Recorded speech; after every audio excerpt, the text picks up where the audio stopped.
Technique easy এডুকেশনের পক্ষ থেকে শুভেচ্ছা অভিনন্দন স্বাগত জানাচ্ছি উচ্চতর গণিতের আরো একটি নতুন ক্লাসে।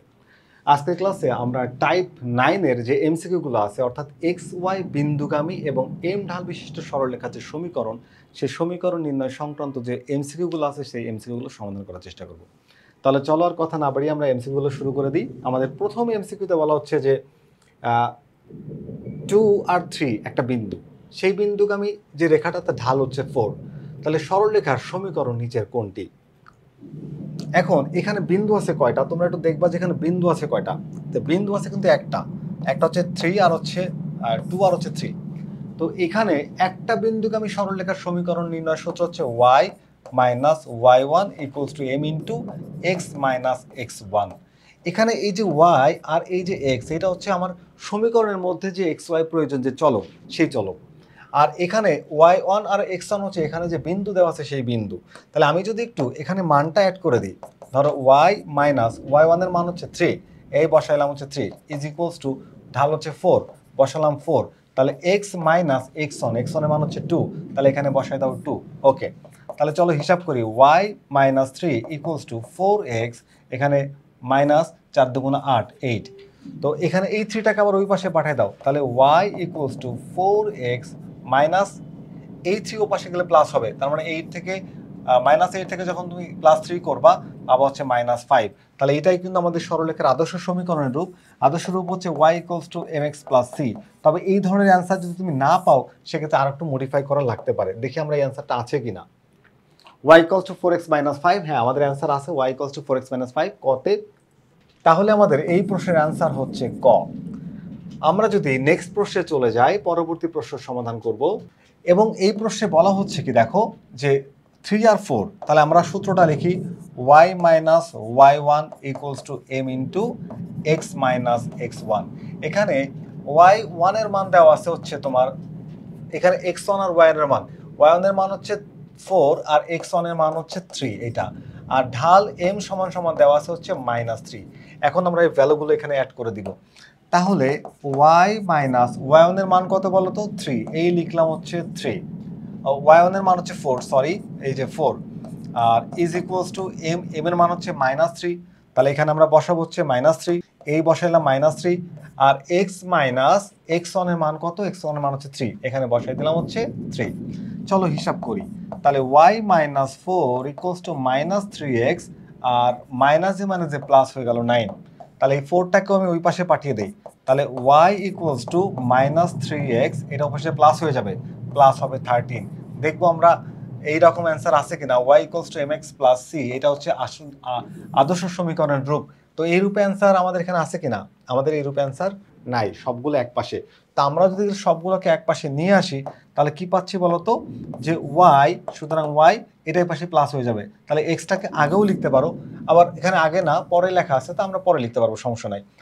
y প্লাস হচ্ছে 3x, আর এই 13 এর পাশে এসে মাইনাস হয়ে যাবে, -13 ইকুয়ালস টু 0। ওকে, তাহলে দেখো y প্লাস 3x মাইনাস 13 আমাদের কোশ্চেন এর অ্যান্সার 68 নম্বর কোশ্চেনের গতে আছে অ্যান্সারটা। তাহলে আমাদের অ্যান্সার কি হচ্ছে বলতো, এই যে গ, 68 এর অ্যান্সার হচ্ছে গ।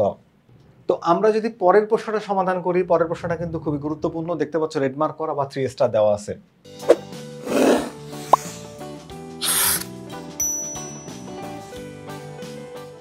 তো এখানে আমরা যদি সরলরেখার সমীকরণ, এক বিন্দুগামী সরলরেখার সমীকরণ হচ্ছে y minus y1 is equals to m into x minus x1। চলো মানগুলো বসাই দিই। এই যে y মাইনাস y1 এর মান হচ্ছে -2, তাহলে মাইনাসে মাইনাসে +2 লিখতে পারবা। m হচ্ছে ঢাল, 2/3 লেখা আছে দেখো, 2/3 মানটাকে বসাই দিলাম। x মাইনাস x1 এর মান হচ্ছে 1, এই যে 1টা বসাই দিলাম। তাহলে চলো এটাকে ক্যালকুলেট করি, y প্লাস 2 ইকুয়ালস টু, এখানে আমরা পাবো 2x/3 আর -2/3। ওকে, এবার এই 2টাকেও তুমি ওই পাশে পাঠিয়ে দাও শুধু y-টাকে রেখে। তো 2টাকে যদি আমি ওই পাশে পাঠিয়ে দিই তাহলে y ইকুয়ালস টু 2x/3 -2/3 আর এটা -2। তো এই জিনিসটাকে তুমি যোগ করতে চাইলে লসাগু করতে হবে। কি করতে হবে? লসাগু করতে হবে। তো যদি লসাগু করো তাহলে y ইকুয়ালস টু, লসাগু হচ্ছে 3, তাহলে এখানে 3 3 বাদ 2x মাইনাস 3 3 বাদ 2 মাইনাস 3 দুগুণা 6, তাহলে কত পাচ্ছি বলতো, y equals to x minus 8/3। Okay 2x minus 8/3। এখন যদি আমি একটু ক্রস মাল্টিপ্লাই করি বা গুণ করি, এটাই আসলে সরলরেখার সমীকরণ, কিন্তু এইভাবে মনে হয় নাই। তাহলে 3y equals to 2x minus 8। তো এইভাবে অ্যান্সার আছে নাকি সবাই এক পাশে? সবাই এক পাশে। তাহলে আমরা সবাইকে ধরে ধরে নিয়ে আসবো। তাহলে এই 2xটাকে এই পাশে আনলে কি হয়ে যায় বলো তো? মাইনাস হয়ে যায়।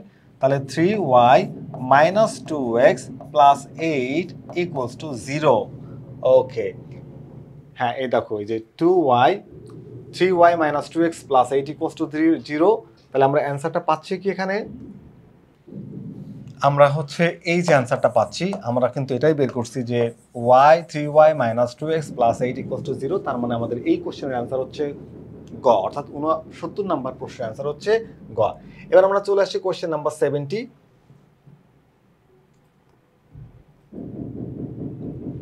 এই কোশ্চেন নাম্বার 70 কিন্তু আমাদের এই টাইপের শেষ প্রশ্ন।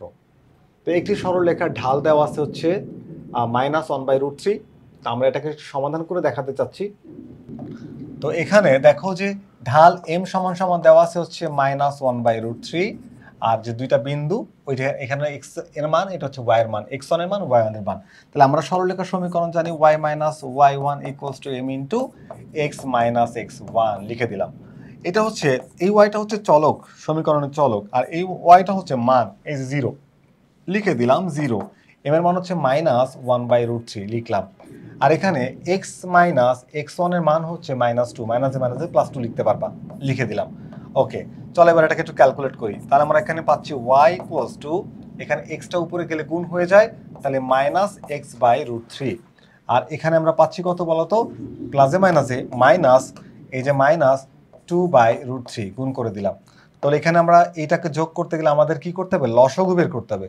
লসাগু বের করে এটা সমাধান করতে হবে। তাহলে y ইকুয়ালস টু, লসাগু হচ্ছে √3 বাদ -x, আর এখানে √3 বাদ -2। এখন এক কাজ করা যাক, ক্রস মাল্টিপ্লাই বা আর গুণন করলে আমরা পাচ্ছি হচ্ছে √3y ইকুয়ালস টু -x -2। সবাইকে ধরে এক পাশে আনো, কারণ কি অ্যান্সারে দেখো সবাই কিন্তু এক পাশে, আমরাও এক পাশে নিয়ে আসি। তাহলে এটার পাশে এসে প্লাস হয়ে যাবে, এক্সটা কিন্তু প্লাস হয়ে যাবে। তাহলে প্লাস হয়ে গেলে এক্স প্লাস, এটা তো প্লাস ছিলই, √3y, এটাও +2 সমান সমান 0। তার মানে x plus √3y plus 2 is equals to 0। কোথায় আছে বলো তো? X plus √3y, x plus √3y plus 2 equals to 0। এইটা পাচ্ছি আমরা কতে, দেখো, অর্থাৎ আমরা যে অ্যান্সারটা বের করছি, দেখো x plus √3y plus 2 is equals to 0 কতে, মানে আমাদের এই যে 70 নাম্বার প্রশ্ন, অর্থাৎ আমাদের এই টাইপের সর্বশেষ যে প্রশ্নটি, সেই প্রশ্নের উত্তর হচ্ছে এই ক। আশা করি এই যে আমরা যে সমীকরণটা থেকে, অর্থাৎ বিভিন্ন বিন্দু থেকে, একটা বিন্দু এবং ঢাল থেকে যে সমীকরণের সমাধান বা সমীকরণ নির্ণয় করা শিখলাম, আশা করি তোমরা এই ক্লাসটি কিন্তু বুঝতে পেরেছো। পরবর্তী ক্লাস দেখার আমন্ত্রণ জানিয়ে আজকের ক্লাসটি এখানে শেষ করছি। আল্লাহ হাফেজ।